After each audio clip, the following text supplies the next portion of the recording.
Today, I'm going to give you my patented 5-step process on exactly what you need to do when interviewing a virtual assistant to make sure you only hire the best candidates. Do you want to get regular videos on exactly how to hire the perfect virtual assistant, document the perfect process, and manage your hires like a boss? Just click the subscribe now button, hit the bell, and you'll get first peek when we release our tips and tricks videos each Thursday. Now, I'm going to assume that before you start your recruitment, you already have your systems and processes in place and have already documented your core values. If you haven't done this yet, then I suggest you head over to my How to Outsource to the Philippines video, also available on this channel. Link is in the description below. Step 1, you've got to nail that job description. The first step to interviewing a candidate is to make sure you've eliminated as many of the unsuitable candidates as possible. And the first step to doing this is a clear and concise job description.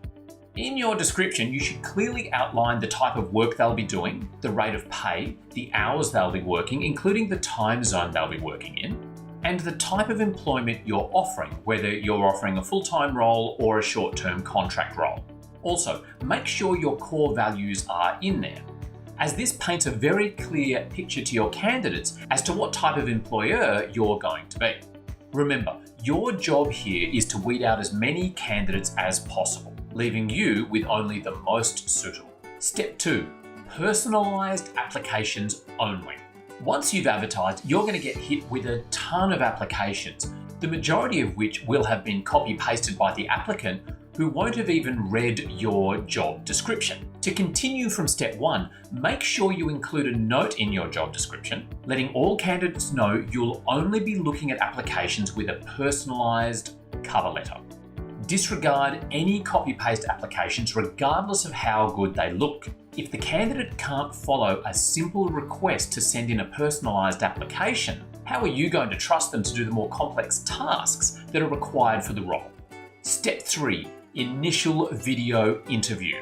At this stage, you should have cut down your list of candidates dramatically, and you're now ready for the video interview stage. A key takeaway here is anyone who doesn't want to do a video chat with you is out. Doesn't matter what the excuse is, doesn't matter whether they work better typing in a chat, whatever the excuse is, doesn't matter. You don't want to hire anyone with whom you can't have a good old-fashioned face-to-face video chat. Trust me, make this a 100% ironclad rule. Now, the video interview is completely built around 2 main points. Are they happy to perform with the conditions of the role, such as rate of pay, hours of work, or those sorts of things? And are you happy with their command of English? If either of these questions comes up with no, that's all good, but they're out and you simply move on to the next candidate.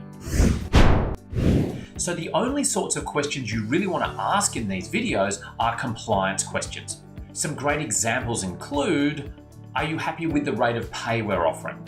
Are you happy to work 9 to 5, Monday to Friday? Are you happy to work in the Australian Eastern Standard time zone, or whatever time zone it is that you're working in? For each of these questions, if the answer is yes, move on to the next question.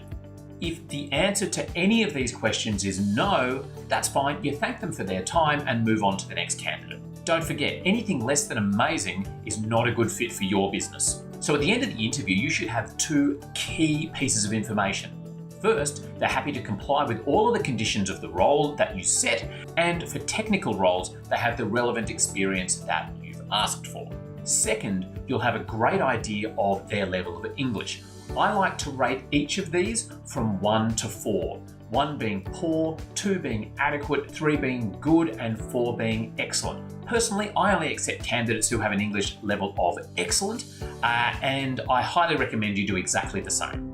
Speaking of looking for excellence, what are the top criteria that you're looking for when hiring a virtual assistant? Is it great English, an amazing internet connection, the ability to work in your time zone, or maybe just simply they're happy to work on the cheap? Whatever it is, let me know your most important criteria in the comments below. Step 4, live task demonstration. Now, in order to complete this step, you're going to need to have documented at least 1 process. Ideally, you'll have done at least 10.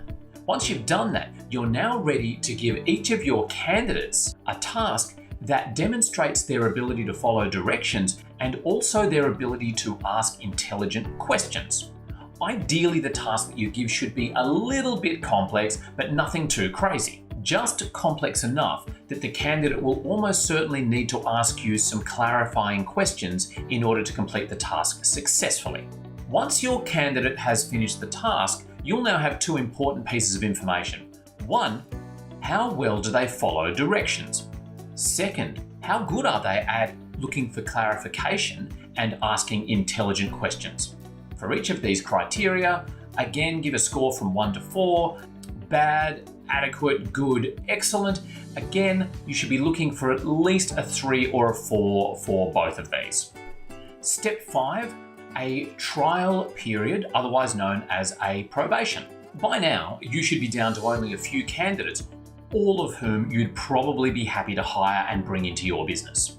Next step is to grab your favorite candidate and give them a 30-day trial, paid weekly in arrears. And in this next 30 days, you should provide as much feedback as possible in order to help them learn and succeed in the role.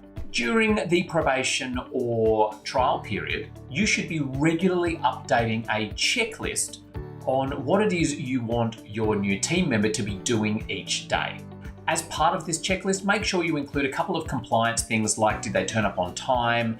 Did they start the daily video chat on time? Did they take excessive breaks? A couple of things like that just help you to evaluate how you feel about how the staff member is going. Make sure you take a note of the checklist each day and provide feedback to your staff member if you feel that their performance is below what you consider to be an acceptable standard.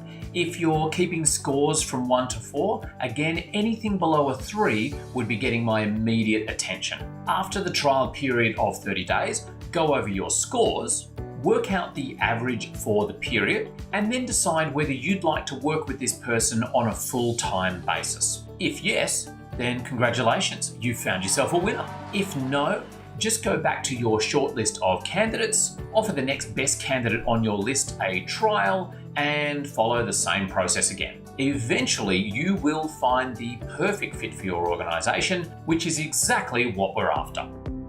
Recruitment is a lot easier when you've got all your ducks in a row by following a video such as this one. But there's still a bunch of gotchas you want to look out for, and a ton of details you do not want to get wrong. For a step-by-step guide on exactly what to do, head on over to Outsource Academy and download our comprehensive recruitment guide, which will show you step-by-step exactly what you need to do to hire the perfect team member. It's the same checklist we use with all of our clients in our 200-seat contact center in the Philippines, and when implemented fully, almost guarantees you'll find the perfect candidate. The link to our comprehensive recruitment guide is in the description below this video.